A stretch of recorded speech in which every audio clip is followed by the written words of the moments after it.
Alina and Dmitry were married for 10 years. Their marriage seemed strong on the outside, a joint business, a son in a private school, summer holidays abroad. But behind the facade of well-being, a coldness gradually begins to brew. Dmitry is completely immersed in work. His days are phone calls, deals, business dinners. His nights are fatigue and alienation. Alina feels how her need for warmth and attention dissolves in the silence of their home. One day she meets Anton, a former classmate, now a literature teacher. He looks at her differently, not through reports, not in passing, but directly and deeply. He remembers how she wrote poetry, how she dreamed of going to Paris not just as a tourist, but living there for months. He tells her, "It's as if you forgot who you were." "But I remember." And at that moment, Alina realizes that she hasn't heard anything like this for a long time.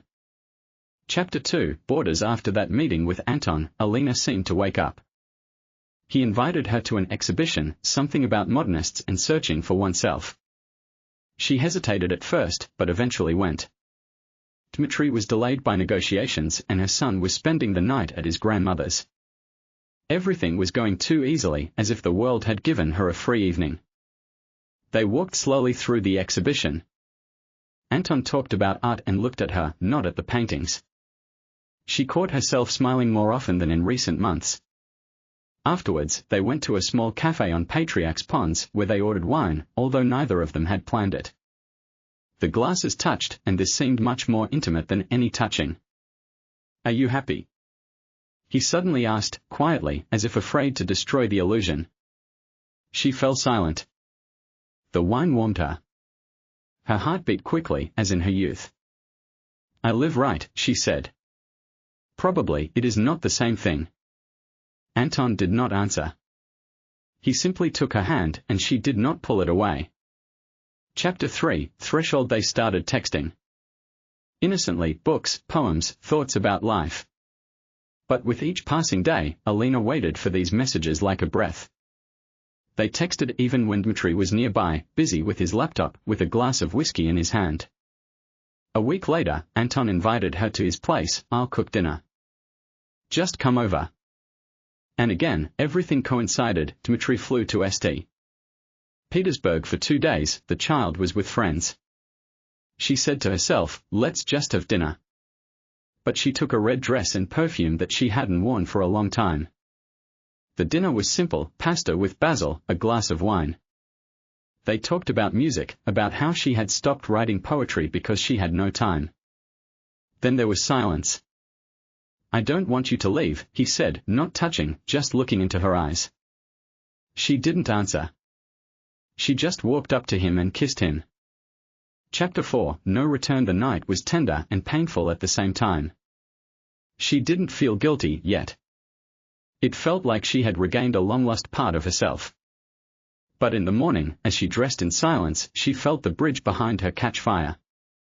Dmitry returned, as always, with gifts, tired, indifferent. He didn't notice anything.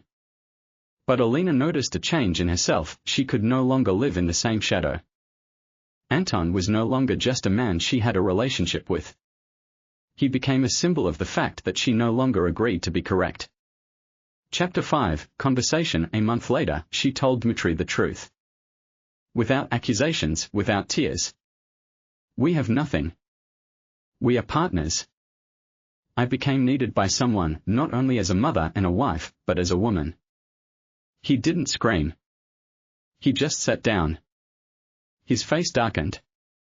He didn't ask any unnecessary questions. Just one, "Is this serious?" "No," she said. "Seriously, the way I lived in the shadows for 10 years. Everything else is an attempt to wake up." Chapter 6, After Alina lived on autopilot for the first few months. Her son came to visit her on weekends. Dmitry didn't interfere. He became almost transparent, talking only about business. The marriage ended in a civilized manner. But a strange feeling grew inside her, as if she hadn't been freed, but had fallen into emptiness. Anton remained in her life, but not at all in the way she had dreamed of. At first, he was there supporting her, calling, bringing flowers. But with each passing day, she noticed that he was afraid of her new depth. He loved Alina while she was a secret. As soon as she became real, divorced, with a child, with difficulties, he began to retreat. "You've changed," he said once. "I'm just real now," she replied. They broke up without drama. They simply stopped needing each other. Alina looked at him like he was a chapter she had already read. Chapter 7, Empty Room in Winter. She was alone for the first time on New Year's. Her son and father had gone to Finland. A friend invited him over, but Alina refused. She took out an old notebook and wrote, "I'm here. And I'm not." Chapter 8, The Window. In the spring, Alina went to teach creative writing at an online school. There she met Pavel, a widower, an engineer, quiet, a little awkward. He was neither passionate like Anton, nor strong like Dmitri. He was just there. Listening. Not arguing. Looking not at the phone, but into the eyes. They walked without expectations. Talked about what they were afraid of, what they wanted. For the first time in her life, Alina felt she did not need to pretend. Not strong. Not comfortable. Not perfect. Chapter 9, Home. A year later, she realized that happiness is not passion or stability, but silence inside. When you wake up and do not regret yesterday. When you can be yourself and know that next to you is a person who accepts it. Pavel did not know her whole story. She told him only part, about the breakup, about finding herself. But he did not ask. He simply said, "Everyone has a past. The main thing is what you want in the future." Epilogue. Sometimes she remembered that evening when she first crossed the line. And she did not feel guilty. She felt gratitude. Because it was from that moment that her real life began.